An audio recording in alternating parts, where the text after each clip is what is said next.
नमस्कार, मी साधना राजवाडकर. हिंदुस्तान पोस्टमध्ये तुमचं सगळ्यांचं स्वागत. गणेशोत्सवाचा सण झाला, की त्याच्यानंतर सगळेजण वाट बघत असतात ते नवरात्रोत्सवाची. नवरात्रोत्सवाच्या निमित्ताने आपल्याला देवीची वेगवेगळी रूपं पाहायला मिळतात. आज आपल्यासोबत जे खास पाहुणे आहेत, सौरभ मराठे सर, तर ते महालक्ष्मी थोड्या वेगळ्या स्वरूपात साकारतात. तर त्यांची ही कला नेमकी काय आहे?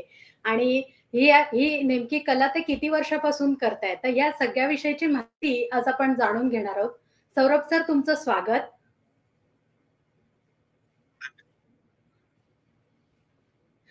सौरभ मराठे जे आहेत, ते संवर्धन वास्तुविशारद आहेत आणि बी-एन कॉलेज ऑफ आर्किटेक्चरमध्ये सध्या ते सहाय्यक प्राध्यापक म्हणून काम करतात. आणि हे सगळं काम करत असताना सुद्धा आपली आवड जोपासतायत. तर सगळ्यात आधी मी सर तुम्हाला हा प्रश्न विचारेन, की नवरात्रीच्या काळात जे महालक्ष्मीचं व्रत केलं जातं ते नेमकं काय आहे? आणि त्या व्रताच्या निमित्ताने दिवसभर काय-काय केलं जातं? आणि घागरी फुंकण्याची जी परंपरा आहे या व्रतामध्ये त्याविषयी सांगाल? थोडक्यात सांगेन सुरुवातीपासून हे व्रत म्हणजे काय आहे. तर महालक्ष्मीचं व्रत हे सगळ्या समाजात आपल्याला नाही दिसून येत. एक विशिष्ट समाज आहे ज्याला आपण चित्पावन ब्राह्मणांचा समाज आहे. त्यांच्याकडे हे व्रत आपल्याला दिसतं. हे व्रत अष्टमीच्या दिवशी करण्याची प्रथा आहे. अष्टमीची दिवस म्हणजे ती अष्टमीची रात्र महत्वाची आहे या व्रतासाठी. त्यामुळे जर आपण कालनिर्णय किंवा कॅलेंडर कुठलं काढून पाहिलं तर आपल्याला दिसतं की कधी-कधी सप्तमीच्या दिवशी सुद्धा महालक्ष्मी पूजन आणि कंसात घागरी फुंकणे असं लिहिलेलं दिसतं. आता हे ठरतं कसं कुठल्या दिवशी व्रत करायचंय, तर ज्या रात्री निशीथ काळी म्हणजे साधारण रात्रीचे भाग केले जातात. मध्यरात्र रात्रीचा जो वेळ आहे त्याच्यातला जो मध्य भाग आहे, ज्या रात्रीच्या मध्यभागी अष्टमी असते, त्या संध्याकाळी महालक्ष्मीची पूजा करायची ही प्रथा आहे.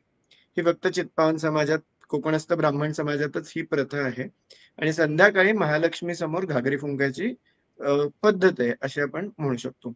हा एक प्रकारचा कुळाचारही आहे ह्या घरांमध्ये आणि लग्न झाल्यानंतर 5 वर्ष स्त्रियांनी ही महालक्ष्मीची पूजा करायची पद्धत आहे. जशी आपल्याकडे श्रावणात मंगळागौरीची पूजा करतात, तशीच महालक्ष्मीची पूजा अष्टमीच्या दिवशी नवरात्रीमध्येही करायची पद्धत आहे. आता ही पूजा कशी आहे, तर सकाळी खडे घेऊन तिची पूजा केली जाते. पाणवठ्याच्या जवळनं खडे आणायचे. ज्या स्त्रीचे पूजा असेल, त्यांना वशिल्या म्हणतात. तिचे जितकी वर्ष असतील लग्नाची, त्या संख्येने तिने खडे आणायचे असतात. म्हणजे पहिल्या वर्षी जर ती पूजा करत असेल, तर 1 खडा, दुसऱ्या वर्षी 2 खडे, तिसऱ्या वर्षी 3 खडे, असं करत 5व्या वर्षीपर्यंत तिने 5 खडे पाणवठ्यावरनं आणायचे आणि त्या खड्यांचीच महालक्ष्मी समजून पूजा करायची.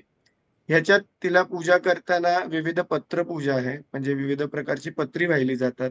दुर्वा वाहिल्या जातात. दुर्वांचा तातू असतो. म्हणजे दुर्वा अशी वाढत जाते. ते गवतच असं अखंड गवत त्याला तातू म्हणतात. तो वाहिला जातो. विविध प्रकारची फुलं वाहिली जातात आणि एक दोरक म्हणजे रेशमाचा तातू असतो, ज्याची पूजा केली जाते.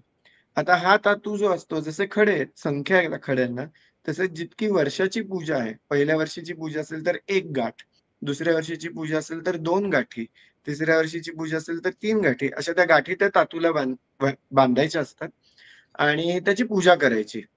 मग त्या तातूला अर्घ्य द्यायचे असतात. 16 अर्घ्य देतात देवीला आणि त्याच्यानंतर देवीची आरती आणि तिची कथा आहे. चातुर्मासाचं जर पुस्तक तुम्ही कधी पाहिलं उघडून, तर त्याच्यात महालक्ष्मीची कथा येते.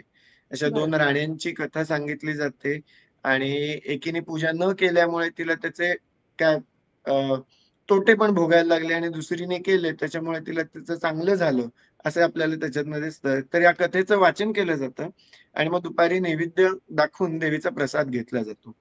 हा सकाळचा भाग इथे संपतो. संध्याकाळी साधारण तिन्ही सांजेच्या वेळेला महालक्ष्मी उभी करायची पद्धत आहे. आता ह्या महालक्ष्मी उभी करायची पद्धत म्हणजे काय, तर ह्याचा जो मुखवटा असतो, देवीचा जे चेहरा असतो, हा वेगळ्या पद्धतीने साकारला जातो. आपल्याकडे विविध प्रकारच्या मूर्ती किंवा विविध प्रकारची पूजा करायच्या पद्धती आहेत. ज्याला शक्य आहे, ज्याच्या कपॅसिटी आपण ज्याला म्हणतो, त्याप्रमाणे पूर्वीच्या काळापासून या पूजा करायच्या पद्धती आहेत.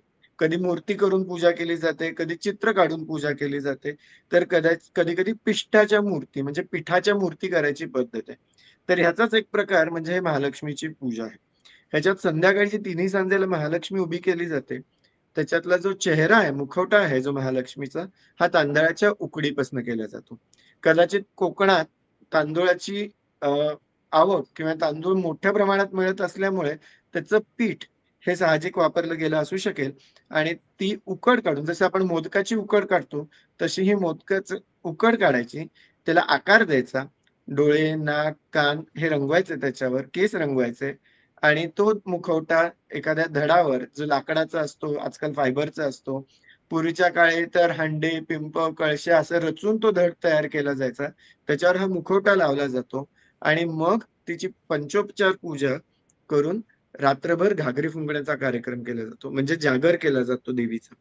आता संध्याकाळी 7:00-7:30 ला महालक्ष्मी उभी राहिली, तर निश्चित काळापर्यंत म्हणजे 12 वाजेपर्यंत तरी कमीत कमी महालक्ष्मीसमोर जागरण केलं जातं. विविध प्रकारचे खेळ असतात.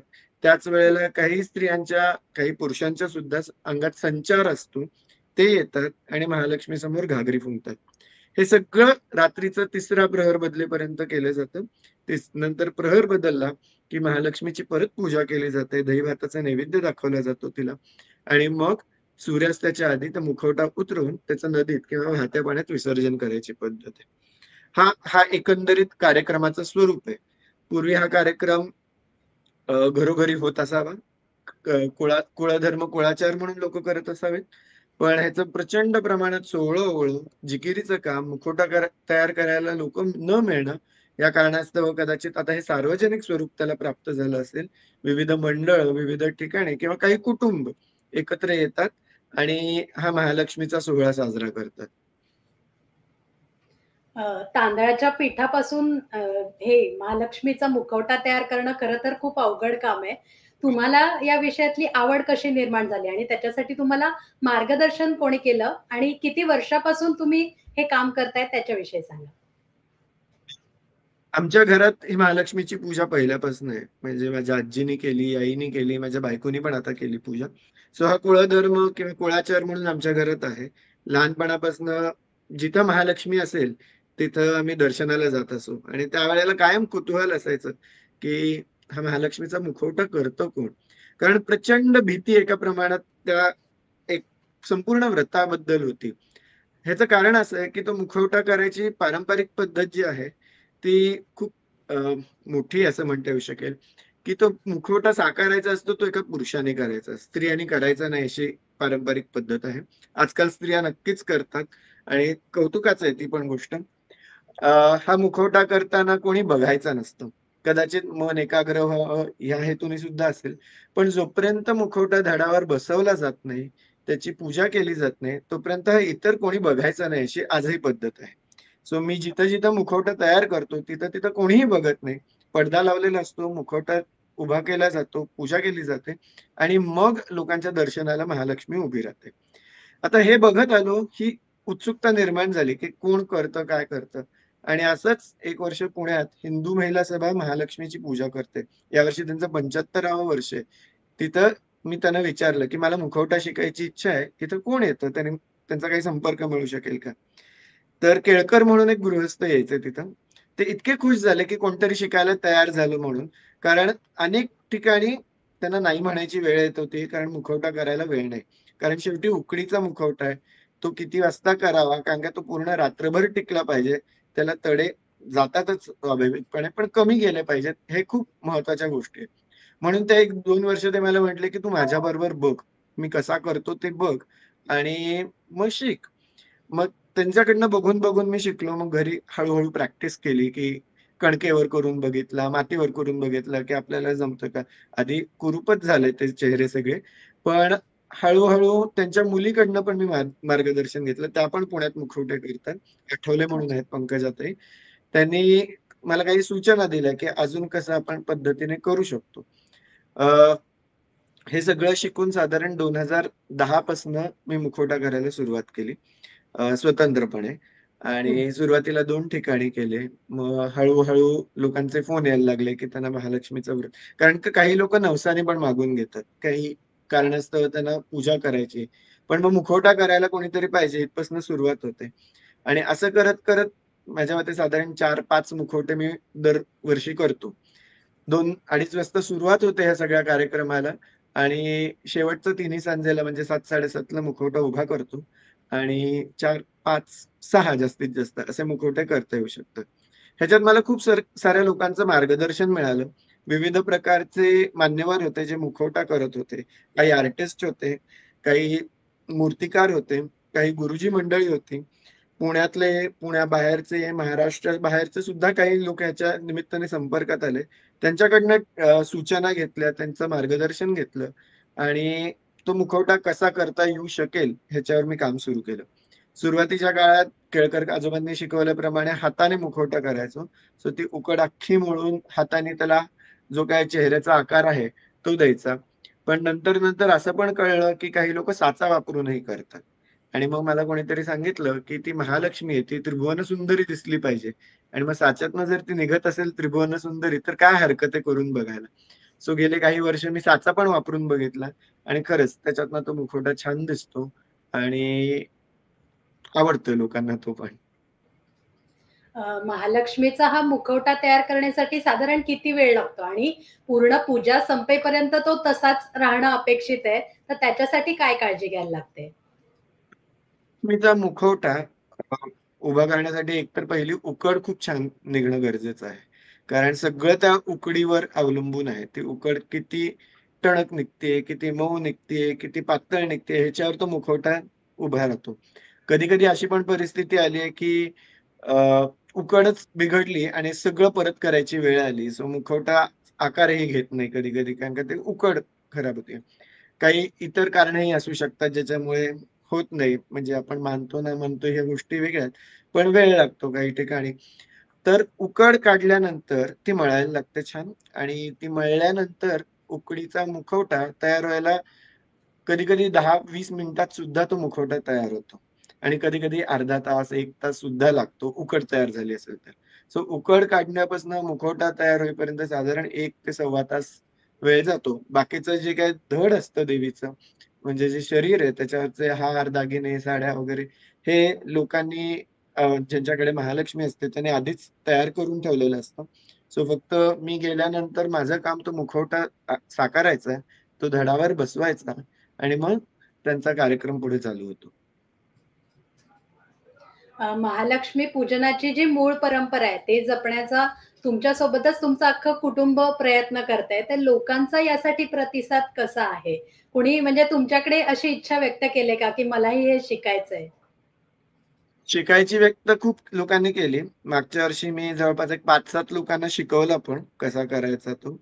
पण त्याला प्रॅक्टिस आणि थोडी काय सगळ्यांची शक्ती जुळून यायला लागते असं माझं मत आहे, की जरी आपण शिकलो, तो मेकॅनिकली शिकलो, तरी त्यावेळेला ते घडणं खूप गरजेचं आहे. म्हणजे एकाच हाताने केलेले 4 मुखवटे वेगवेगळे दिसतात आणि हा माझा पण अनुभव आहे. जरी साचा वापरला तरी सेम नाही दिसत ते 4ही वेगवेगळे चेहरे येतात. त्यावेळेची परिस्थिती, त्यावेळेचं जे काही कारण, दैवी शक्ती थोडंफार आपण नक्कीच मानायला पाहिजे ह्याच्यात. त्यामुळे ती इच्छा असणं आणि ती जबाबदारी घेऊन करणं ह्याच्यात थोडा फरक आहे. सो शिकणारे खूप शिकले, काहींना मी दाखवले पण. पण पुढे येऊन ते केलं पाहिजे हे नक्कीच आहे.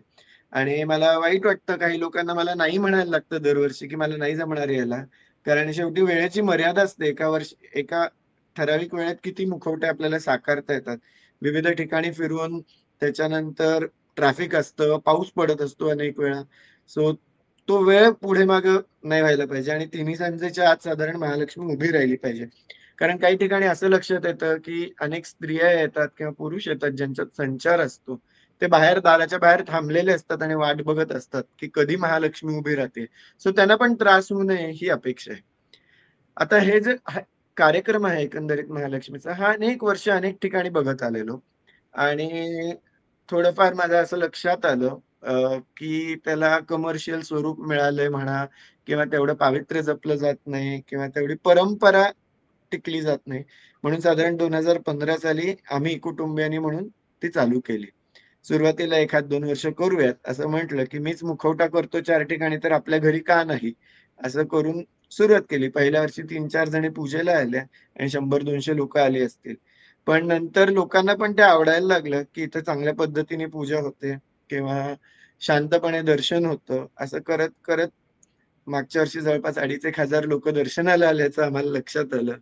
त्यामुळे तो प्रयत्न आहे की जोपर्यंत शक्य आहे सगळ्या अर्थानेच अ, ह्याच्यात अनेक लोकांचं सहकार्य मिळतं. कुटुंबाचं तर आहेच आहे, पण काही मित्रमंडळी उभी राहतात व्हॉलंटिअर्स म्हणून मदत करायला. कारण का मनुष्यबळ लागतंच त्या दिवशी. बरोबर. गर्दीला सावरायचं असतं, प्रसाद द्यायचा असतो. अनेक लोकं देवीसाठी ओटी घेऊन येतात. आमच्याकडे अशी पद्धत आहे, की आम्ही ती परत त्यांना प्रसादाची म्हणून देतो. थोडक्यात आपल्याकडे काही ठेवून घ्यायचं नाही ह्या पद्धतीतच आम्ही ती पूजा साकारत आलोय. प्रसाद द्यायची पद्धत आहे आणि कार्यालयवाल्यांचा खूप सपोर्ट मिळतो. कारण बरेच ठिकाणी असं लक्षात येतं, की रात्री जागरण करायला कोणी माणसं नाहीत. 12 वाजता हा कार्यक्रम संपतो आणि लोकं घरी जातात.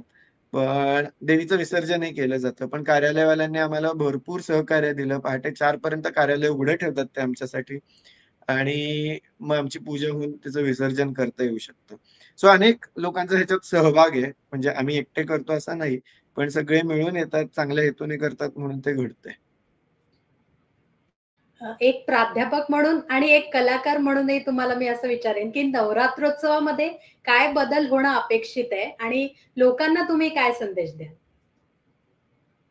2-3 गोष्टींनी आपण विचार करू शकतो ह्याच्यात. प्राध्यापक म्हणून बरेच वेळा आपण शास्त्रीयदृष्ट्या विचार करतो. पण त्याचा आध्यात्मिक किंवा सांस्कृतिकदृष्ट्या विचार करणं मागं पडतं. सो त्या पद्धतीने पण करायला पाहिजे. दरवेळेला हे असं काही नसतं, हे खोटं आहे, अंगात येणं नसतं, संचार नसतो.